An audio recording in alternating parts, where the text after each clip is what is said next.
Gets closer to the skin. And it helps that it's a different color than it is. Excuse me? It helps that it's a different color. Yes, yes. White combs on black hair almost have. Well, it's subjective, really. Honestly. Whatever. Because like he doesn't like. I really like the extreme difference between a white comb and black hair. But sometimes he's right. It is depending on the skin color of the person. It could be very hard to see. But another thing about those taper combs and barber combs is they're very flexible. You know, they bend. So when you push them against the scalp, they wrap around almost, which allows you to blend the lines. Right. Thicker. And the actual thickness of the comb is fatter on one side and it's skinny on the other, not just in the teeth width, but the actual comb itself is fat and skinny. So it helps you get really smooth like around here. Yeah, and also a lot of clients will tell you what they want and they don't even know what they want. Okay, they'll tell you I want this, and it's like you're not gonna look good with that. And especially, I had this Asian kid comes in, and he showed me a picture of this Caucasian guy, and he had a slick comb over. The haircut looked great, but that's what he wanted. I said, my friend, you're Asian. I can't get any closer to this part right here. It's gonna stick up like a sore thumb. He didn't believe me. I gave this guy one of the best haircuts I've ever given anybody, and he was like, I'm like, you don't like it? He said, I just want it like this. I'm like, you can't get it like this. And he said, I'm like, oh, you want it like that? All right, let's do it. So I started doing it, and it started sticking up. I did a ramp right here because it was just a horrible haircut, but he liked it. It's just you have to take control. Don't let them tell you, and then judge their appearance. Judge them, because what we do, we judge their appearance. We want to give them the best look possible. And if they ain't showing me something, I'm like, my friend, that's not gonna look good on you, man. So again, open guard, open one.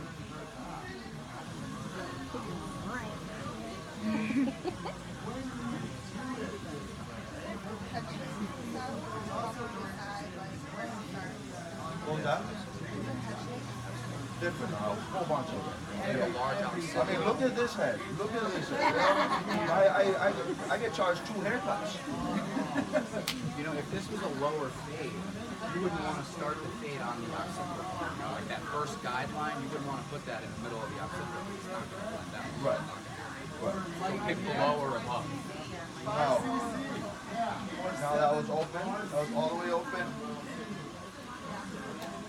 Now I'm going to go back with my half guard. Open.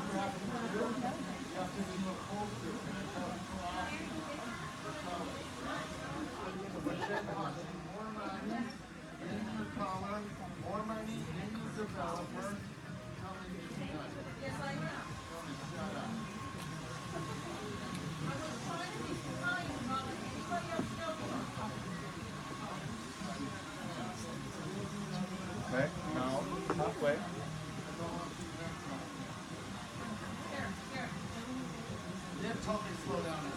there a particular type of hair that you recommend people start learning this type of haircut on, or just to go for it? This type of haircut, it's however the customer likes it, really. Usually they'll tell me they want something like a low fade, and I'll give them a low drop fade, or just kind of do your thing, get inspired. Because usually once you do something creative that no one else has, they usually end up loving it. I try to tailor every haircut to their personality, to who they are.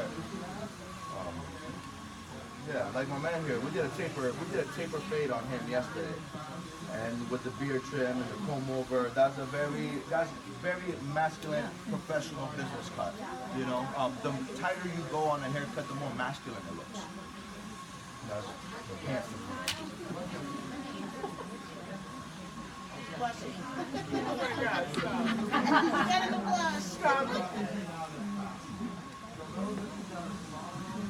You just gotta go out and do it. I mean, your first few fades, I learned how to cut hair in the military, and I just had a bunch of friends that didn't mind if I messed up their head the first 10 or 15 times, and the more heads you do, the more types of hair, the more lumps in the head. Some guys have rolls on their neck.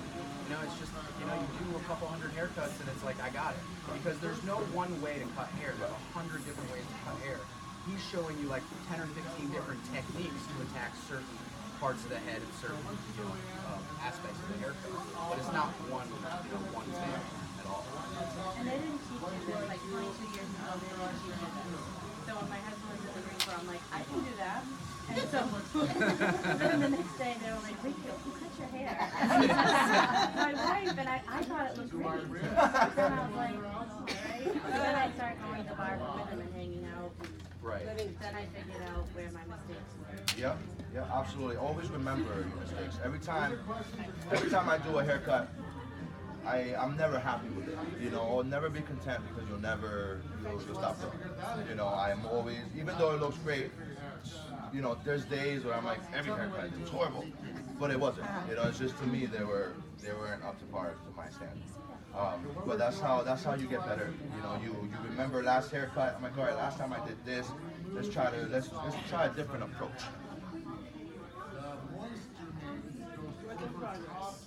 Yes, absolutely.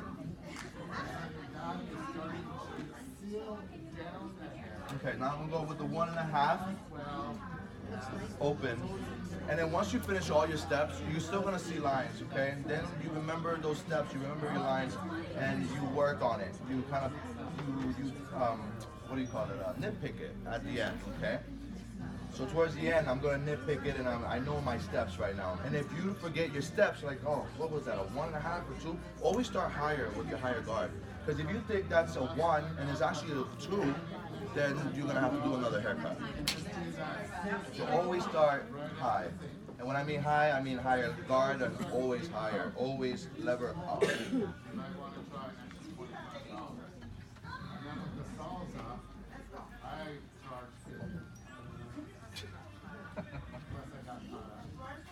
And cordless clippers are great. It's just I like these a lot. These ones right here, they're great. It's just after 100 haircuts, you're gonna have to buy a new one because just don't cut the same as when you first bought it. You know, that's the only problem. Okay, so again, how do you like the top? 4? I don't have 5.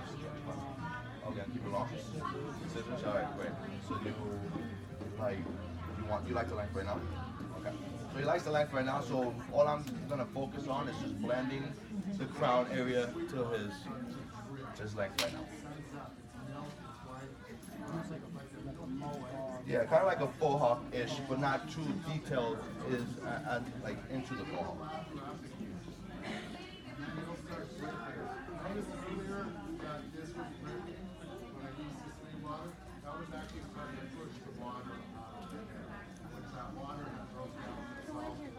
What if you did? That's a 1.5. The white ones are the 1.5. And I always start open. And if it doesn't cut, then I work down. Okay. This is a very difficult part of the haircut to explain because you're starting to go away from like a set regimen and you're seeing things, and based on experience, kind of just looking at a length of the hair and be like, that looks like a half. I need a half to attack that. And and it could be a half, halfway. You're moving the lever a lot at this point. You're going this point, because as you go up your sections, you don't have to attack the entire line, because this will be blended, but this won't be. You'll just have to blend this part, and you'll be, going bottom to top.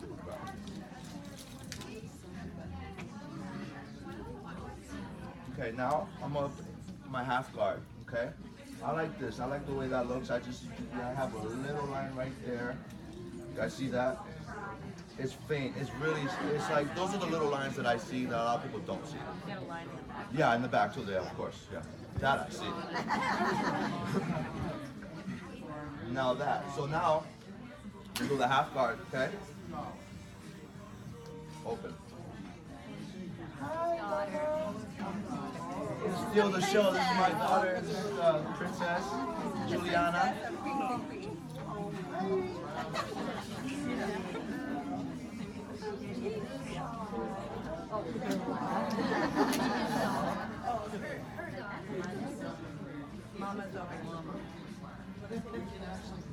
Okay, so again, open. Open 0.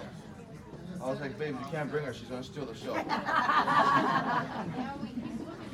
she's a beautiful girl. You were right about that. Billy. Okay, so again, open guard, 0. I'm trying to buff out that bottom line here.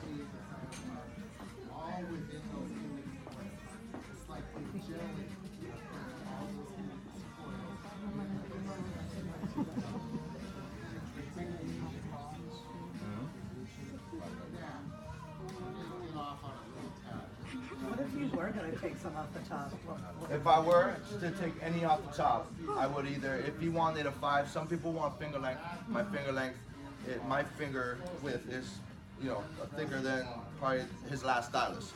Okay, so therefore, every time I do a finger length, they're like, oh, it's still, you sure that's finger length? Because my last haircut. I'm like, yeah, was she a woman or was she smaller than me? So yeah, so if I were to take any off the top, I would, if he normally does a 5, I'll take a 5 to it. Yes? I want to scream again if you don't mind. I'm sorry to Go interrupt. on, girl. Half a day in your salon. Yeah. 5 tickets for $5. Take your chances. It's a big prize, and the benefit will be to the Cancer Center in Berwick that the Lafayette Company started. Can we get them after? Sure? Just reminding. Again. Now I believe that's gonna be a 1, so I'm not gonna go higher than that with this line right here. I'm gonna try with a 1. Let's do it right now. I'm gonna try. Excuse me. I'm gonna try with this 1 open again, just to see where I'm at. So now I have it's not cutting at all. Okay. So now I'm gonna go halfway. Work down. Okay. Because if you cut too much, that's a big no-no. Now that's not cutting either, so I'm gonna close it right up.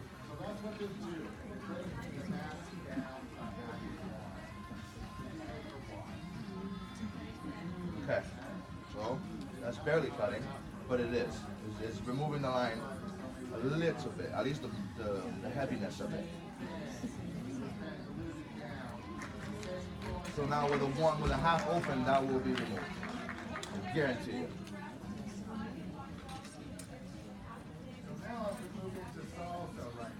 There's a whole bunch of lines here that's towards the end, that's when you nitpick and you remember your steps and you just perfect the haircut. It is tedious moving lines. You can't just assume a clip is gonna one swipe, take it out. You Right. have to safely work your way down. So now, half open, again. Now the haircut really doesn't take this long. You know, usually once you perfect it, I would have been done already with the fade. This part is what takes me a little longer because you want this scissor over comb and you want to perfect the look. And you don't want any hairs to be sticking up. You want it to be perfect. Almost perfect, not this perfect. Okay, again, open. Halfway.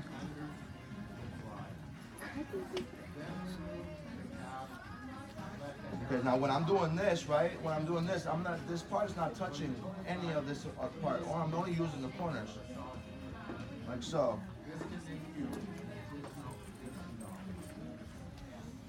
All this tedious work helps to get rid of all those little hairs that stick out too. You know how we like take them in the shampoo bowl and bring them back and there's like things sticking out? So these guys don't actually, they're not shampooing, so we don't have that option. So they have to get rid of all that, and that's what continuing to go over those lines really does too. But I have noticed that shampooing the hair after we fade, if we're doing shear cut, it's good to shampoo the hair because the shears get so dull so fast with the oils on your hair. Actually, Michael taught me that, and Michael taught me that, and once I did it, I'm like, oh, you're right, mister. Taught me something. Okay, so now I'm just working my way up again and just kind of nitpicking everything. So what I'm gonna do is just kind of nitpick everything real quick, and then we'll start the top. Now I'm just remembering my steps, remembering my guides. This side right here came out so much better than the other side. But that's how you determine it. You keep nitpicking, so it's perfect.